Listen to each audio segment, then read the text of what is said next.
রাহুল রাস্তায় রাস্তায় রাহির ছবি দেখিয়ে বারবার রাহির খোঁজ করতে থাকে, কিন্তু কেউ রাহির খোঁজ দিতে পারে না।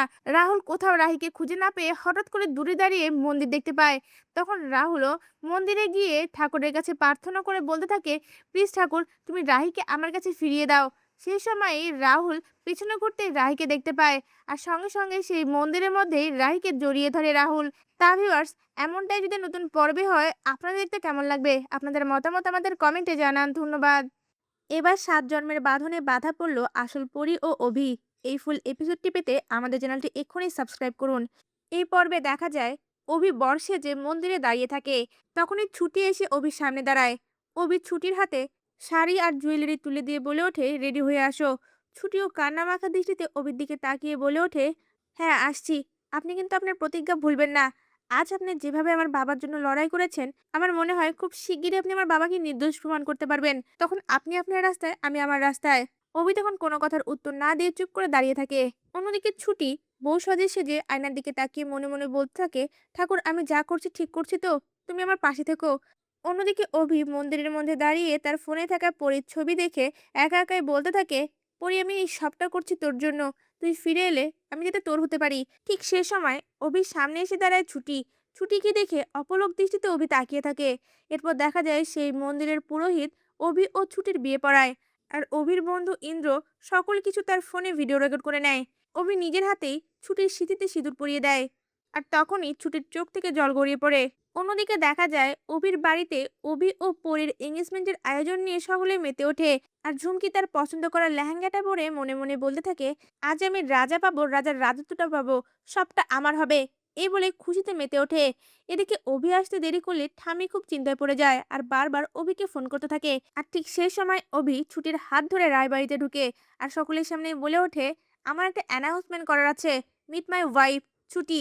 অভি বিয়ে করে ফেলেছে এটা দেখে হিরণময় ও অভির ঠাম্মি কোনোভাবে বিষয়টা মেনে নিতে পারে না। অভির ঠাম্মি উঠে দাঁড়িয়ে বলে ওঠে, দাদুভাই ছোটবেলা থেকে তোমার সঙ্গে পরীর বিয়ে ঠিক করা ছিল, আর তুমি অন্য কাউকে বিয়ে করে নিলে। এই বিয়ে আমি মানি না। এই কথা বলে ঠাম্মি অসুস্থ হয়ে পড়তে লাগে। তখনই অভি ঠাম্মিকে আরো কিছু বোঝাতে যাবে, ছুটি অভির শার্টটা টেনে ধরে। এটা দেখে অভির মা অবাক হয়ে যায় আর মনে মনে বলতে থাকে, এমনটা তো পরি করতো।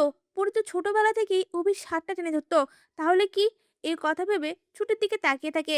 এরপর দেখা যায় বাড়ির কেউই ছুটিকে বরণ করে বাড়িতে না ঢোকালে অভির মা নিজে বরণডালা সাজিয়ে নিয়ে এসে ছুটিকে বরণ করে আর সকলের সামনে বলে ওঠে, আমি জানি না আমার ছেলে ঠিক করেছে না ভুল করেছে, কিন্তু তুমি বউ হয়ে এই বাড়িতে এসেছো। আজ থেকে তুমি আমার মেয়ে। এই কথা শুনে ছুটি খুশি হয়ে সঙ্গে সঙ্গে অভির মাকে জড়িয়ে ধরে। এমনটাই দেখতে চলেছেন প্রতিজ্ঞা ধারাবাহিকের নতুন পর্বে। ছুটি হচ্ছে আসল পরী, এটা জানতে পেরে অভি সকলের সামনে ডায়মন্ডের রিং দিয়ে ছুটিকে নিজের ভালোবাসা প্রকাশ করে। এপিসোডটি পেতে এক্ষুনি আমাদের চ্যানেলটি সাবস্ক্রাইব করুন।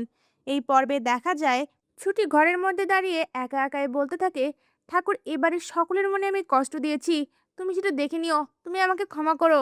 এই কথাগুলো ভেবে খুব কষ্ট পেতে থাকে।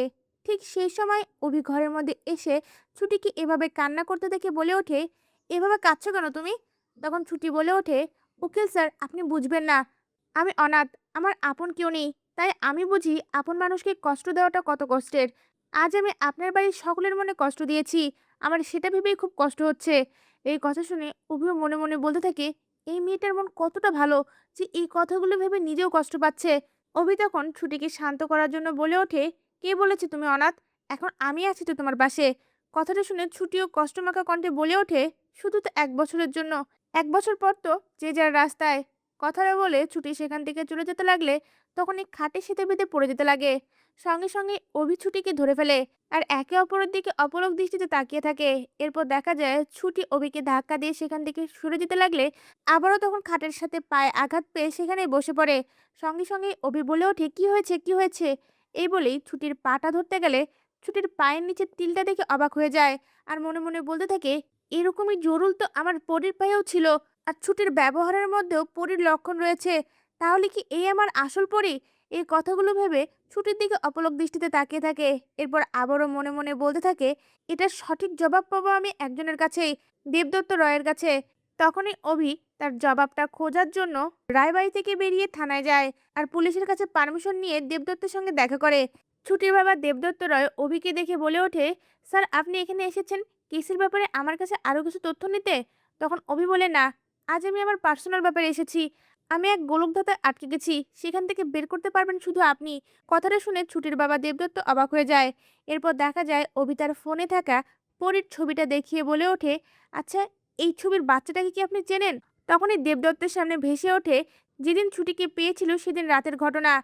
আর বলে ওঠে, "হ্যাঁ, এই বাচ্চাটাই তো আমাদের ছুটি মা।" এই কথা শুনে অভি অবাক হয়ে যায় আর প্রশ্ন করে বলে ওঠে, "এটা কি ছুটি না ঝুমকির ছোটবেলার ছবি?" এই কথা শুনে দেবদত্ত বলে ওঠে, "এটা আমাদের ছুটিমা। আমার ভালো করে মনে আছে। ঝড় বাদলের রাতে আমি আমার ছুটিমাকে পেয়েছি। অ্যাক্সিডেন্ট হয়ে কোন মায়ের কোল খালি করে আমার কাছে এসেছে। যখন আমি ছুটিমাকে পাই, তার হাতে একটা বরপুতুল ছিল আর গলায় একটা সূর্যের মতন লকেট দেওয়া চেন ছিল।"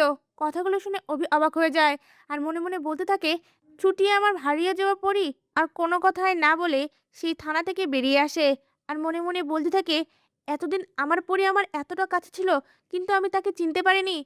এরপর দেখা যায় অভি তার পরীকে তার মনের কথা বলার জন্য তার জন্য উপহার কিনতে স্বর্ণের দোকানে আসে আর সেখানে সবচেয়ে দামি ডায়মন্ডের রিং নিয়ে বাড়িতে ফিরে। সেখানে ছুটিকে দেখে অপলক দৃষ্টিতে তাকিয়ে থাকে। ছুটি তখন অভিকে প্রশ্ন করে বলে ওঠে, "কি হয়েছে উকিল স্যার? আপনি আমার দিকে এভাবে তাকিয়ে আছেন কেন?" তখন ঘরের মধ্যে অভি ছুটির কথার উত্তর না দিয়ে হাঁটু গেড়ে বসে সেই রিংটা ছুটির দিকে এগিয়ে দিয়ে বলে ওঠে, "এই রিংটা আমার ভালোবাসার প্রতীক। আমি আজ থেকে আমার সকল ভালোবাসা তোমাকে দিলাম।" কথাটা শুনে ছুটি অবাক হয়ে যায় আর মনে মনে বলতে থাকি, "এসব কি? এসব কি করছে উকিল স্যার?" তা ভিউয়ার্স, এমনটাই যদি নতুন পর্বগুলিতে হয় আপনাদের দেখতে কেমন লাগবে? আপনাদের মূল্যবান মতামত আমাদের কমেন্টে জানান। ধন্যবাদ। নিজেদের অজান্তেই ফুলসজ্জার ঘরে অভি ও ছুটি একে অপরের খুব কাছাকাছি চলে আসে। এই এপিসোডটি পেতে এক্ষুনি আমাদের চ্যানেলটি সাবস্ক্রাইব করুন। এই পর্বে দেখা যায় ছুটি ও অভির বিয়ের রিচুয়াল কেউ পালন না করলে অভি নিজের হাতেই সবকিছু পালন করতে থাকে। পরদিন সকালে ইন্দ্রকে অভি বলে ওঠে, "আজ তো ভাত কাপড়ের দায়িত্ব নিতে হবে। আর এই বিষয়ে আমি কিছুই জানি না। তোকেই কিন্তু সবটা সামলাতে হবে।" ইন্দ্র তখন ভয় পেয়ে যায় আর বলে ওঠে, "দেখ, আমিও কিন্তু এই বিষয়ে কিছু জানি না। মেয়েদের কাজ এসব আমি কি করে করব?" কথাটা শুনে অভি ইন্দ্রের উপর অনেক রেগে যায় আর বলে ওঠে, "তাহলে চল দুজন মিলেই সবটা রেডি করি।" এই বলেই ইন্দ্রকে নিয়ে রান্নাঘরে যায় আর সেখানে গিয়ে নিজের হাতেই ভাত কাপড়ের থালা সাজায়।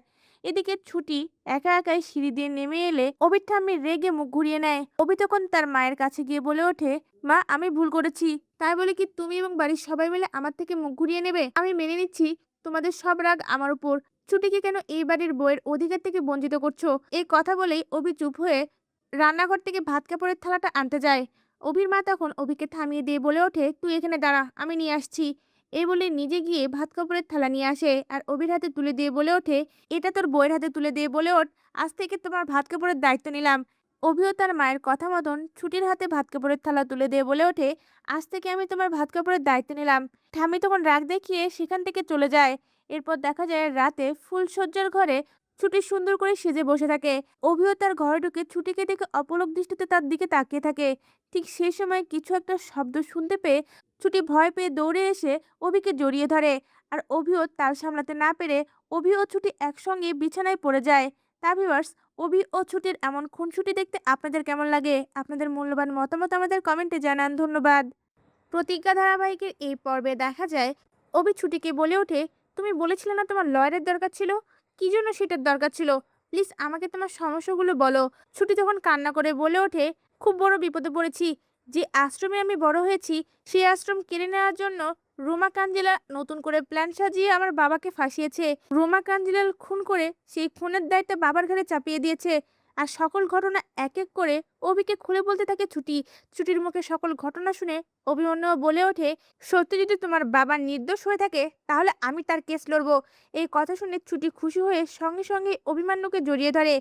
ছুটি অভিমান্যুকে জড়িয়ে ধরলে অভিমন্যুর মনে হতে লাগে তার পরি তাকে জড়িয়ে ধরেছে আর তার পুরনো স্মৃতিগুলো মনে পড়তে থাকে। এরপর দেখা যায় অভি ছুটিকে বলে ওঠে, "আমাকে তোমার বাবার কাছে নিয়ে চলো। তার কাছ থেকে আমাকে সকল ঘটনা জানতে হবে। এরপরে আমি প্রমাণগুলো জোগাড় করতে পারবো।" এই কথা শুনে ছুটিও সঙ্গে সঙ্গেই তাকে থানায় নিয়ে যায়। এদিকে ছুটি আগে থানায় ঢুকে তার বাবার সঙ্গে দেখা করতে চাইলে পুলিশ অফিসার ছুটির সঙ্গে খারাপ ব্যবহার করে। ঠিক সেই সময় অভি এসে বলে ওঠে, "এটা আপনাদের কি ধরনের ব্যবহার? এদেশের নাগরিকদের সঙ্গে যদি আপনারা এ ধরনের ব্যবহার করেন তারা কিন্তু অ্যাকশন নিতে পারে।" এই কথা শুনে পুলিশ অফিসার ঘাবড়ে যায়। এরপর দেখা যায় পুলিশ অফিসার অভিমন্যুকে চিনে বলে ওঠে, "স্যার, আপনি এখানে এসেছেন?" অভিমান্যুও তখন বলে ওঠে, হ্যাঁ, আমি মিস্টার দেবদত্ত রয়ের হয়ে এই কেসটা লড়বো। আর কিছু কাগজ দেখিয়ে বলে ওঠে, এই নেন লিগ্যাল কাগজ। আমি এখন আমার উইকটিমের সঙ্গে কথা বলতে চাই। এই কথা শুনে পুলিশটাও আর বাধা দেয় না। তখন ছুটির সঙ্গে সঙ্গে তার পালক বাবা কাছে গিয়ে বলে ওঠে, বাবা, তোমার আর কোনো চিন্তা নেই। অভিমন্যু স্যার তোমার হয়ে লড়বে। তোমার কোনো চিন্তা নেই, উনি অনেক বড় লয়ার। আর আমরা আমাদের আশ্রমও পেয়ে যাব। এই কথা শুনে দেবদত্ত অনেক খুশি হয়ে হাত জোড় করে কৃতজ্ঞতা প্রকাশ করতে থাকে। এরপর দেখা যায় অভিমান্যু সেদিন রাতে সকল ঘটনা দেবদত্তর কাছে জানতে চায়। তখন দেবদত্ত বাবুও সকল ঘটনা এক এক করে অভিকে খুলে বলে। অভি কথাগুলো শুনে বুঝতে পেরে যায় দেবদত্ত বাবু সকল সত্য কথা বলছে। তখনই ছুটিকে বলে ওঠে, এই কেসটা আমি লড়বো। আর এই কেসের প্রমাণ জোগাড় করতে আমার তোমার সাহায্য লাগবে। ছুটিও সঙ্গে সঙ্গে বলে ওঠে, আপনি যা বলবেন আমি সব করব। তা ভিউয়ার্স, অভি যদি এই কেসটা লড়ে আসল অপরাধীদের শাস্তি পাইয়ে দেয়, আপনাদের দেখতে কেমন